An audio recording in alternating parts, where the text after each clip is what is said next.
प्रिय दोस्तों, नमस्कार और मेरा आशीर्वाद। आज मैं एक कहानी लेके आई हूँ जिसका शीर्षक है एक दाना चावल का।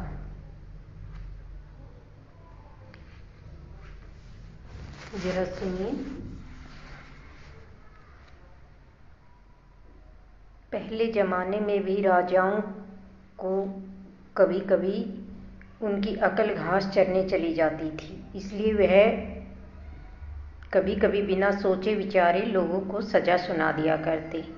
एक रोज़ तेनालीरामा को महारानी तिरुमला देवी का संदेश मिला कि वह बड़ी मुसीबत में है और उससे मिलना चाहती है।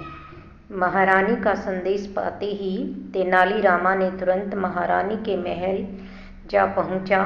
महारानी के आदर के साथ तेनालीरामा को अपने कक्ष में बैठाया और कहा, तेनालीरामा, इस वक्त हम बड़ी मुसीबत में हैं। आओ तुम यहाँ बैठो और मेरी परेशानी सुनो, और इससे तुम ही ऐसे हो कि जो हमें छुटकारा दिला सकते हो। आज्ञा करें महारानी जी, यह सेवक आपकी हर सेवा में हाजिर है। तेनालीरामा ने हाथ जोड़कर विनती की। तब तेनालीरामा ने रानी की सारी बातें सुनी तो उनकी बातों से यह पता चल गया कि वह एक रात महाराज कृष्णदेव राय रानी को अपना लिखा नाटक सुना रहे थे। महारानी को अचानक से उबासी आ गई। यह देखते ही महाराज कृष्णदेव राय बिना कुछ कहे वहां से उठकर चले गए। कितने ही दिन हो गए, लेकिन महाराज महारानी के महल में नहीं आए। पूरी बात बताने के बाद महारानी ने कहा, तेनालीरामा, अब तुम ही बताओ कि इसमें हमारा क्या दोष था।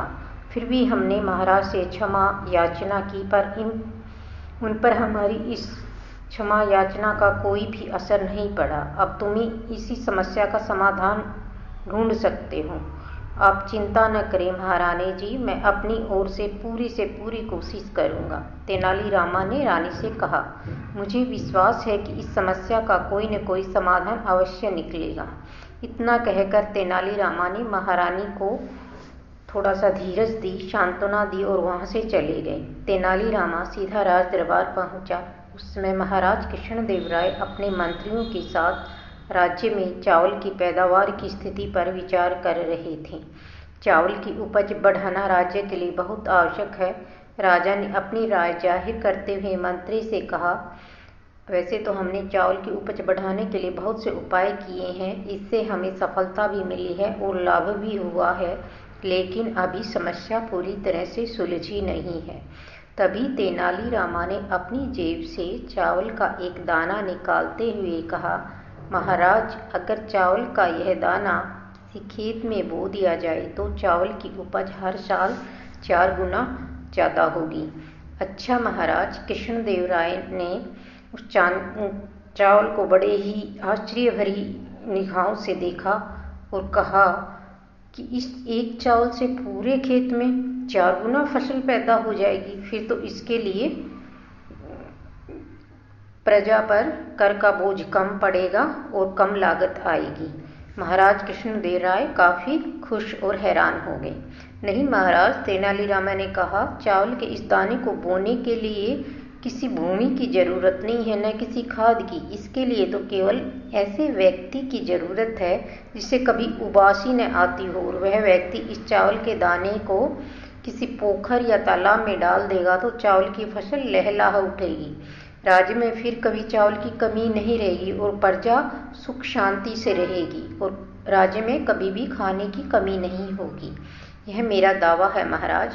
आज तुम ये कैसी मूर्खों जैसी बात कर रहे हो तेनालीरामा, राजा ने गुस्से में आकर कहा। तुम्हारे जैसा मूर्ख आदमी मैंने अपनी जिंदगी में कभी नहीं देखा। क्या संसार में कोई ऐसी चीज है जिसको कभी उबासी ना आई? सचमुच महाराज, मैं बहुत मूर्ख हूँ। ये बात तो मैं भूल ही गया था। तेनालीरामा बोला, अच्छा हुआ जी महाराज, को यह बात याद आ गई। मैं अभी जाकर महारानी तिरुमला देवी को अपनी इस मूर्खता के बारे में बताता हूँ। तेनालीरामा की यह बात सुनते ही महाराज कृष्णदेव राय बुरी तरह से परेशान हो गए और घबरा से गए। वो तेनालीरामा को जाने से रोकते हुए बोले, नहीं नहीं, तुम महारानी के पास क्यों जाओगे? तुम्हें क्या जरूरत है वहाँ? तेनालीरामा, मैं खुद ही जाकर मैं इस मूर्खता भरी बात के बारे में मैं उनको बता दूंगा। दरबारियों की समझ में राजा और तेनालीरामा की बात नहीं समझ में आई। फिर भी उन दोनों की बातें सुनकर वो हंसे बिना नहीं रहे। दरबार खत्म होते ही महाराज कृष्णदेवराय सीधे महारानी तिरुमला देवी के महल पहुंचे और अपने व्यवहार के लिए बहुत लज्जित हुए। उन्होंने तेनालीरामा को इस सुलह कराने के लिए बहुत ही क्षण मुद्राओं से भरी एक थैली दी और महारानी ने अपने गले का एक बहुमूल्य हार रानी को भेंट किया।